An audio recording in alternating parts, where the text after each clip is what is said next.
성탄절을 이틀 전에 지내고 또 올해 마지막 예배로 드리면서 다시 한번 큰 기쁨의 좋은 소식으로 오신 우리 주 예수 그리스도의 평강이 예배드리는 모든 믿음의 백성들에게 풍성하게 넘치시기를 주의 이름으로 축복합니다.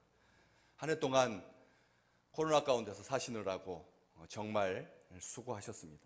전쟁과 기근과 전염병으로 인하여서 온통 혼란스러운 그런 속에서도 우리를 지키시고 우리와 함께 계시고 우리를 기뻐하신 하나님의 은혜 가운데 한 해를 잘 마감하고 다음 주는 또 2021년을 여는 첫 주일 예배로 드리게 되겠습니다.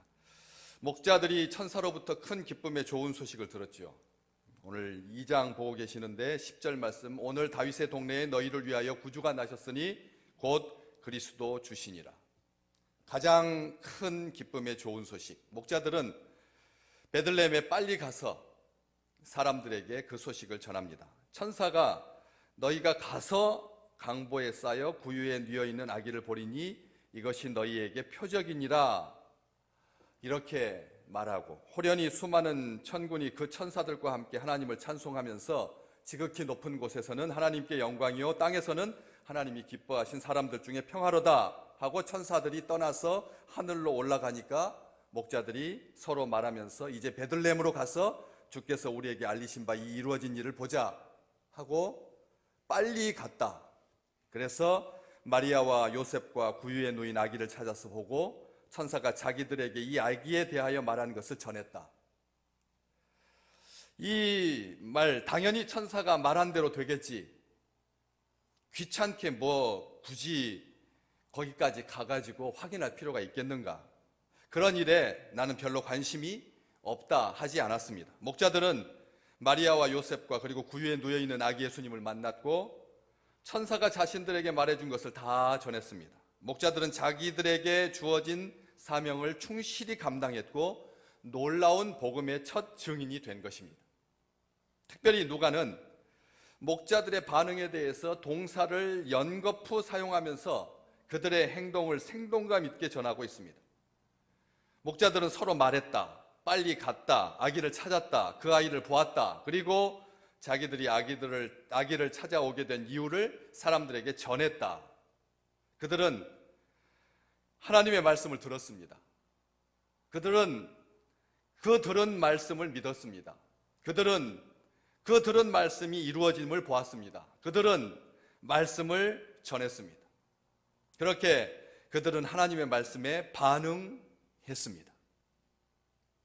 목자들은 자기들에게 이르던 바와 같이 듣고 본 그 모든 것으로 인하여 하나님께 영광을 돌리며 찬송하며 집으로 돌아갑니다. 천사를 통해서 주어진 하나님의 메시지는 그대로 이루어졌고 그 광경을 눈으로 목격한 목자들은 하나님께서 하신 일에 대해서 영광을 돌리며 찬송할 수밖에 없었습니다. 하늘에서 시작된 찬송이 땅에서도 울려 퍼집니다. 그 아름다운 찬송이 하늘로부터 이 땅까지 메아리치고 있는 것입니다. 그들은 자신들이 이 사건에 동참하게 된 것을 명예롭게 생각하고 자신들의 자리로 돌아갔습니다. 그 자리에 있던 사람들은 목자들의 이야기에 놀랄 수밖에 없었습니다. 듣는 자가 다라고 하는 이 표현을 보면 마리아와 요셉 외에 다른 사람들이 더 있었다라고 하는 것을 알 수가 있습니다. 그 부모와 이렇게 말하지 아니하고 듣는 자가 다 놀랐다, 이 말씀을 통해서 이 다른 사람들이 더 있었다, 목자들 외에도 더 있었다라고 하는 것을 알 수가 있습니다. 목자들이 한 10명쯤 되거나 뭐 해서 다 듣는 자가 다라고 거기다 포함시키지 않아도 어쨌든 이 용어는 듣는 사람들이 더 있었다라고 하는 것을 알 수가 있습니다. 그래서 그 놀랍게 여기되, 우리 한국어 번역이 잘 번역한 겁니다. 놀랍게 여겼지만, 그리고 19절에 그러나 마리아는, 사람들은 그 소식을 듣고 놀란 것으로 끝났지만 그 어머니 마리아는 이 모든 말을 마음에 새기어 생각하니라. 마음에 새기어 생각했다, 이렇게 기록하고 있습니다. 다들 놀라워했지만 마리아의 반응은 달랐습니다. 마리아는 하나님께서 주신 약속들을 소중히 여겨서 마음속 깊이 새기어 생각한 것입니다. 부모들은 자녀들이 성장하면서 경험한 특별한 일들을 흐뭇한 마음으로 기억하곤 합니다. 아기가 처음 뒤집었을 때, 기어다니기 시작했을 때, 첫 말을 했을 때, 아빠라고 불렀을 때, 엄마라고 불렀을 때, 그리고 첫 발을 막 떼었을 때를 기억합니다. 그 귀한 경험을 기억하는데 도움이 되라고 육아 일기를 쓰기도 하고, 사진으로 찍기도 하고, 동영상으로 담기도 하고, 아기 옷을 간수하기도 합니다.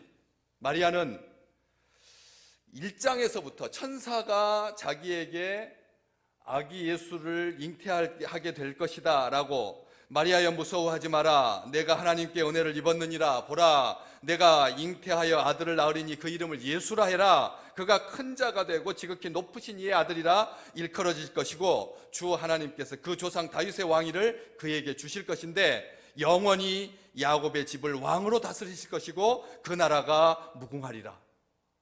하나님께서 가브리엘 천사를 보내서 이 놀라운 소식을 전해 주셨을 때 마리아는 깜짝 놀랐습니다.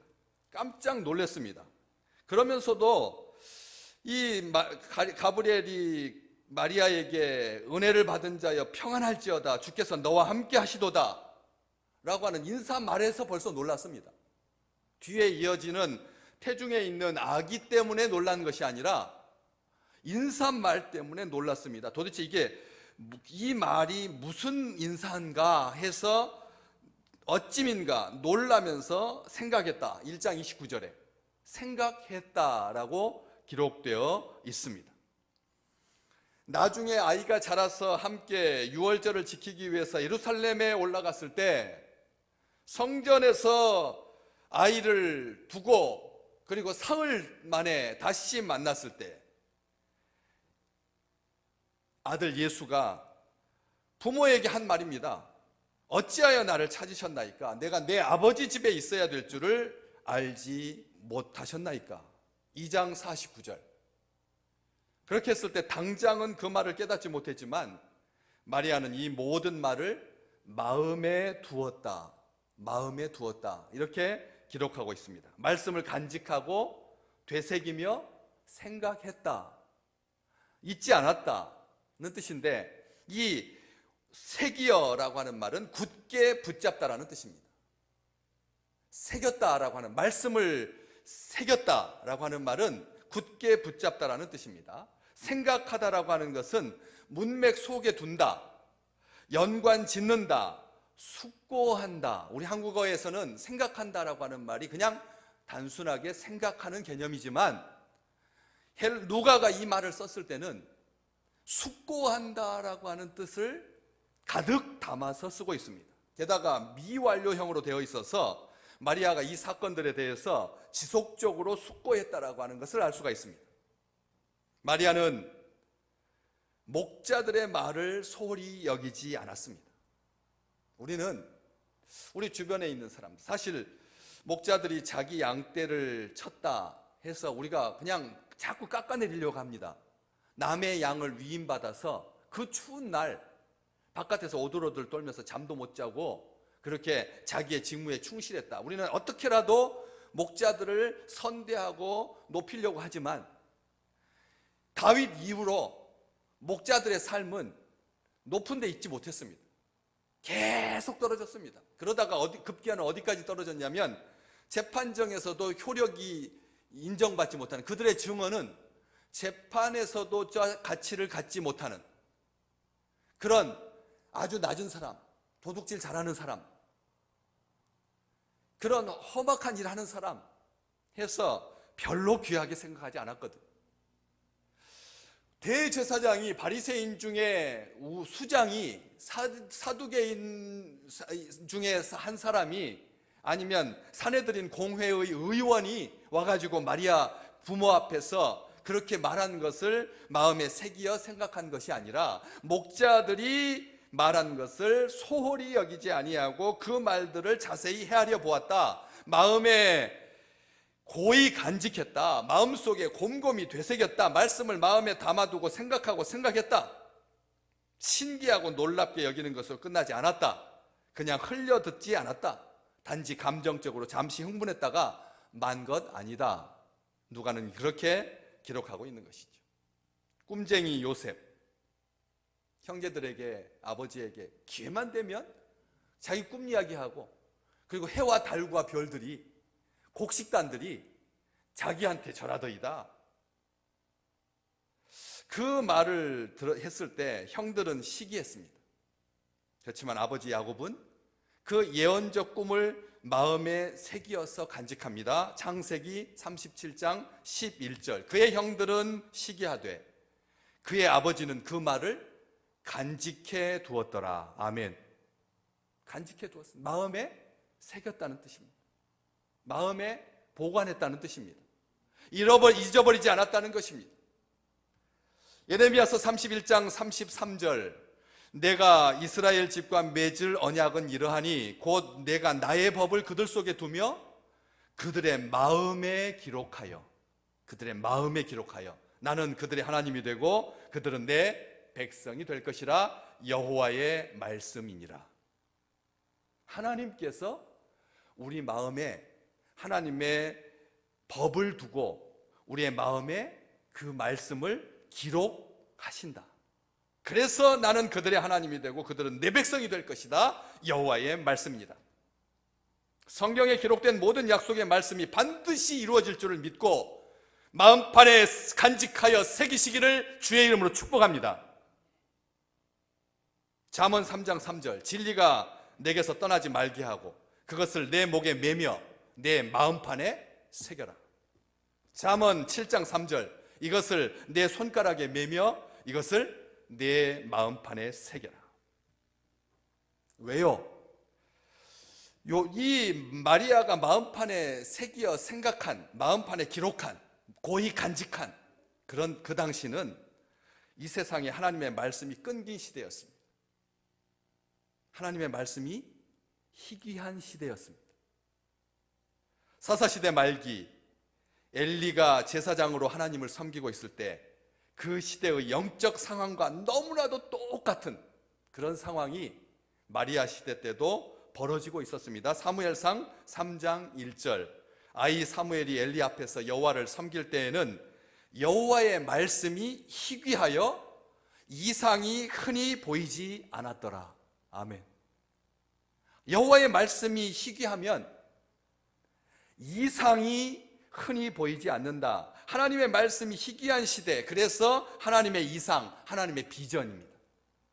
하나님의 비전이 보이지 않아서 영적으로 심히 어두운 시대가 되었다는 뜻입니다. 마리아 시대가 바로 그런 시대였습니다. 말씀이 희귀하여 이상이 보이지 않는 시대, 비전이 없는 시대. 여러분, 비전이 없으면 망한다. 잠언에 묵시가 없으면 백성이 방자히 행한다 합니다. 이 묵시가 비전입니다. 왜요? 영어 성경에, 독일어권 성경에서 이 묵시를 계시라고 번역하거든요. 그렇기 때문에 묵시를 계시로 번역한 데서 알 수 있듯이 묵시가 없으면, 비전이 없으면, 계시가 없으면, 하나님의 말씀이 없으면 백성이 어떻게 한다고요? 방자하게 행한다, 무례하게 행한다 라고 하는 뜻이죠. 그런데 방자히 행한다라고 하는 말에 영어 번역에 보면 perish, 망한다, 썩어 없어진다, 멸망한다는 뜻입니다. 사람들이 무례히 행하는 것으로 끝나지 않고 멸망하고 만다. 묵시가 없는 백성이 망하는 이유는 묵시를 계시로 번역한 데서 우리는 확인해야 합니다. 계시는 하나님의 말씀입니다. 하나님의 말씀이 없으면 방자히 행하게 됩니다. 망하게 됩니다. 썩어 없어지게 됩니다. 그래서 묵시가 없으면 백성이 방자히 행하거니와 그 뒤에 이어지는 말, 잠언 29장 18절 뭐라고 되어 있습니까? 율법을 지키는 자는 복이 있느니라 말씀하고 계시는 겁니다. 율법을 지키는 자, 다시 말하면 말씀이 있는 자는 복이 있다고 하시는 것입니다. 미국의 피아니스트이자 재즈 음악가인 듀크 엘링턴, 유명한 아티스트입니다. 누군가가 리듬의 정의를 물었을 때 다음과 같이 대답합니다. 당신이 리듬을 가지고 있다면 정의를 내릴 필요가 없고, 리듬을 갖고 있지 못하다면 어떤 정의도 도움이 안 될 거예요. 음악가에게 리듬이라고 하는 것은 분리될 수 없는 것입니다. 그렇죠? 음악을 사랑하는 사람에게 리듬이라고 하는 것은 본질입니다. 하나님의 사람에게 말씀은 분리할 수가 없습니다. 하나님의 사람에게는 말씀과 따로 떨어져 있을 수가 없습니다. 하나님의 사람에게는 말씀이 하나님의 사람입니다. 하나님의 사람은 말씀의 사람입니다. 무엇으로 삽니까? 지금까지 어떻게 살아오셨습니까? 내년을 어떻게 살 것입니까? 말씀으로 사시기를 주의 이름으로 축복합니다. 말씀은 비전입니다. 비전이 없는 백성은 망합니다. 썩어 없어지고 맙니다. 그냥 대충 살지, 간신히 살지, 겨우 살지, 그게 아니라 하나님의 말씀으로 흥왕하시기를 주의 이름으로 축복합니다. 니고렌 목사님 몇 해 전에 아들이 세상을 목숨을 끊어서 자살해서 크게 뉴스가 됐던 세들백 교회 담임 목사님이시죠. 10년 동안 목회가 실패로 끝났을 때 그동안 설교했던 모든 원고 중에 단 2편만 남기고 모두 불태워버리면서 다음과 같이 선언했습니다. 나는 지루한 설교를 하지 않겠다. 나는 삶을 변화시키는 설교자가 되겠다. 나는 사명에 충실한 교회를 세우겠다. 나는 목적이 이끄는 교회를 세우고 불신자들을 전도하는 교회를 세우겠다.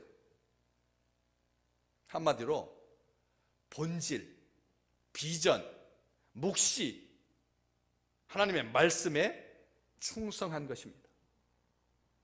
1980년 3월 30일 세들백 교회를 개척하면서 강단에서 그의 꿈을 선포합니다. 오렌지 카운티에 2만 명이 세들백 교회로 오는 꿈이었습니다. 그때 그 이야기를 들었던 사람은 60명 정도였습니다. 그리고 그 꿈은 실현되었습니다. 하나님의 말씀이 희귀하여, 하나님의 비전이 희귀하여 비전을 가지지 못하면, 묵시가 없으면 망하는 때에 마리아는 하나님의 말씀을 붙잡습니다. 하나님의 말씀을 하나님께서 감추어서 말씀이 희귀한 것이 아닙니다. 종들이 부족해서, 종들이 없어서, 교회가 없어서 말씀이 적은 게 아닙니다. 사람들이 하나님과 하나님의 말씀에 대해서 무관심해서 묵시가 없는 것입니다. 어느 시대를 불문하고 말씀에 대한 무관심은 영적인 어두움을 초래합니다. 우리 어떠십니까? 더 조용하게 하나님의 말씀 앞에 가까이 다가선 시간들이 언제쯤이십니까? 말씀 사경회, 그리고 성경 통독, 끊임없이 프로그램들로 가득했던 그런 시간들보다 지금 하나님의 말씀을 대하실 때 어떤 자세로 하나님의 말씀을 받으십니까?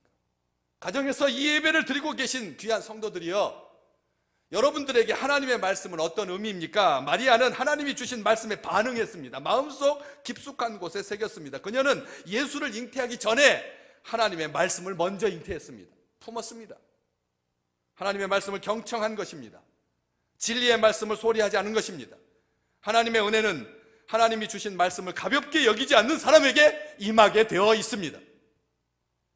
마리아는 하나님의 은혜로 구원의 역사에 쓰임받습니다. 하나님은 그녀를 구속의 도구로 사용하셨습니다. 하나님은 마리아의 삶 가운데 역사하셨습니다. 아무것도 꿈꾸지 않는 사람은 아무것도 이룰 수 없습니다. 하나님은 말씀을 통해서 꿈을 주시고 비전을 주십니다. 2021년 비대면이든 대면이든 하나님의 말씀이 주어질 때 마음에 새기어 생각하는 축복이 온 우리 믿음의 식구들에게 항상 함께 하시기를 주의 이름으로 축원합니다.